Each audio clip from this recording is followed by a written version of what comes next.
Lagi-lagi pelecehan seksual dilakukan oleh petugas medis kali ini dalam kasus pelecehan seksual di Garut, Jawa Barat. Kita akan membahasnya bersama dengan Ketua Umum PDID, Dr. Selamat Budiarto, dan juga kita akan menunggu Wakil Ketua Komisi 3 DPR RI dari fraksi Nasdem, Bang Ahmad Saroni. Saya akan langsung ke Pak Slamet. Pak Slamet, ini kan CCTV-nya sudah beredar di media sosial. Apakah PBID sudah melihat video ini dan apakah sudah diketahui saat ini keberadaan dokter oleh PBID? Ya, terima kasih. Kami sudah mengetahui dan kami sudah menghubungi ID cabang Garut tadi pagi, sehingga nanti lagi diproses. Dan saya juga heran kenapa di ruang periksa itu ada CCTV. Tapi kan justru CCTV ini yang bisa membantu terungkapnya kasus pelecehan seksual terhadap pasien, Pak Slamet. Ya, CCTV itu bisa itu kan harus izin pasien ada CCTV kalau di ruang periksa. Gimana? Silakan Pak Slamet.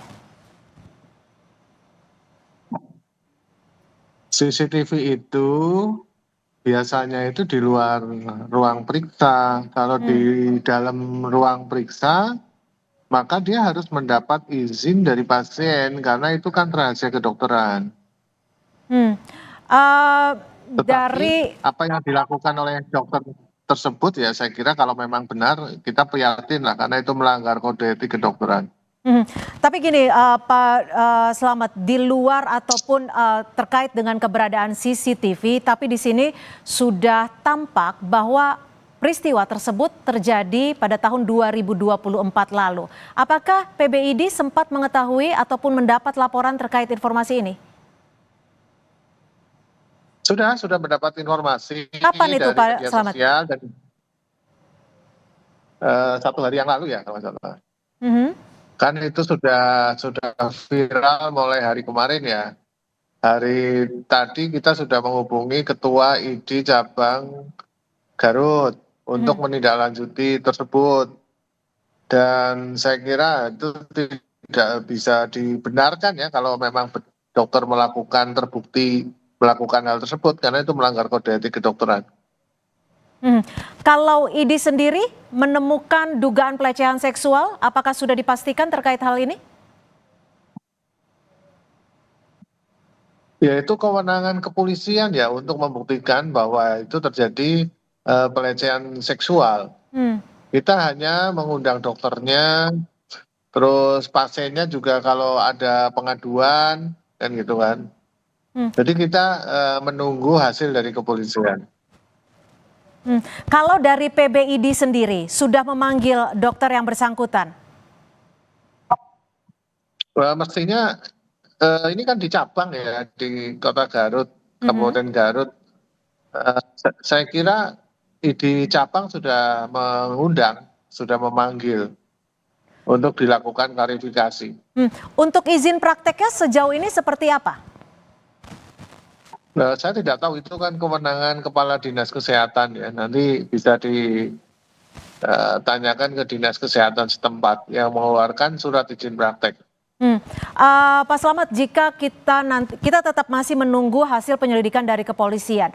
Namun biasanya jika peristiwa ini terbukti terjadi pelecehan seksual terhadap pasien, apa sanksi terberat dari ID?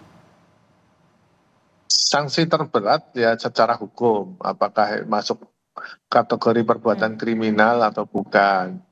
Yang kedua, ID kalau melanggar kode etik kedokteran, maka kita proses terhadap pelanggaran etik tersebut. Sanksi terberat ya diberhentikan sebagai anggota ID. Itu sanksi terberatnya. Pak Slamet, ini kan peristiwa terjadi pada tahun 2024, kurang lebih sekitar 10 bulan lalu. Lalu mengapa sampai saat ini dokter tersebut masih memiliki izin praktek, bahkan diduga memang Dinkes ke setempat ini sudah mengetahui peristiwa ini? Ya silakan ditanyakan ke Dinas Kesehatan karena kami belum mengetahui. Kita mengetahui baru beberapa hari yang lalu setelah viral. Dan nanti saya akan cek lagi ke ID sana, ID Kabupaten Garut ya, untuk mengirimkan laporan kronologis ya. Tapi memang harusnya yang paham tentang izin praktek adalah Dinas Kesehatan Kabupaten Garut. Ya, kalau dari Ikatan Dokter Indonesia sendiri, apa yang bisa dilakukan untuk menjamin bahwa pasien mendapatkan pelayanan yang tepat dan juga akurat tanpa adanya pelecehan seksual? Ya, pertama adalah kita tidak henti-hentinya melakukan sosialisasi dan pembinaan etika terhadap seluruh anggota ID kedokteran, yaitu dokter. Itu kita tidak henti-hentinya akan melakukan pembinaan tersebut. Dan kemudian kita juga memberikan edukasi kepada masyarakat bahwa apabila datang sendirian lebih baik ditemani, kalau nggak ditemani oleh perawat atau tenaga kesehatan lain, sehingga akan mengurangi ekses-ekses hal seperti ini kan itu. Terhadap dokternya kita juga seperti itu. Tapi semenjak Undang-Undang Kesehatan nomor 17 tahun 2023 kami sudah nggak punya kewenangan lagi karena tidak ada persyaratan rekomendasi ID dalam surat izin praktek. Sehingga kita ya tidak tahu terhadap setiap dokter yang praktek gitu. Kalau sampai saat ini dokter tersebut yang dokter kandungan yang diduga melakukan pelecehan di Garut Jawa Barat itu masih terdaftar di Ikatan Dokter Indonesia, Pak Slamet? Masih. Terakhir kali melakukan pembaruan izin kapan nih, Pak? Selama dia masih praktek berarti dia terupdate, masih aktif. Oke, pertanyaannya adalah ketika melakukan perpanjangan izin sebagai anggota dari Ikatan Dokter Indonesia, apakah ada assessment yang diberikan oleh Ikatan Dokter Indonesia untuk memastikan dokter ini sudah menjalani praktiknya secara tepat dan benar sesuai dengan ketentuan? Ya, menjadi anggota ID itu adalah kita ada asesmen tersendiri, tetapi untuk praktek sebelum Undang-Undang Kesehatan terbit ada namanya rekomendasi izin praktek. Di situ kita melakukan wawancara tentang etika kedokteran di situ. Tetapi dalam perjalanan praktek kan kita tidak tahu bahwa setiap manusia itu kan berbeda-beda, seperti misalnya masuk PPDS di tes kejiwaan sudah lolos, tapi ternyata di perjalanannya dia melakukan seperti itu. Nah, yang utama adalah pengawasan tadi dan edukasi itu tadi kepada masyarakat. Jangan diperiksa dalam kondisi sendirian. Ya. Jadi masyarakat juga harus diedukasi terkait dengan pemeriksaan ketika melakukan di rumah sakit ataupun di klinik.